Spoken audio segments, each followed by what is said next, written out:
और यूपी से आपको एक बड़ा अपडेट दे दें। बुलंदशहर से बड़ी खबर है। गंगा स्नान के दौरान 5 लोगों के डूबने का मामला सामने आया है। हादसे में 3 लोगों की मौत हो गई, 2 अभी भी लापता हैं।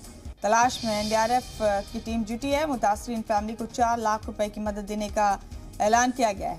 बता दें आपको कि यहाँ अनूप शहर के गंगा साहिल पर यह हादसा हुआ। गंगा स्नान के दौरान 5 लोगों के डूबने की खबर मिली है। ये बड़ा अपडेट आपको यूपी से दे रहे हैं। तस्वीरें हादसे के बाद की अपने टीवी स्क्रीन पर आप देख रहे हैं। गंगा स्नान के दौरान 5 लोगों के डूबने का मामला सामने आया है।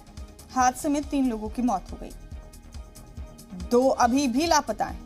एनडीआरएफ की टीम तलाश में जुटी है।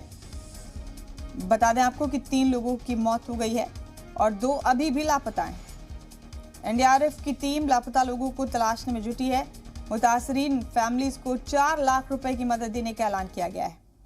आपको ये भी बता दें कि अनूप शहर के गंगा तट पर यह हादसा पेश आया।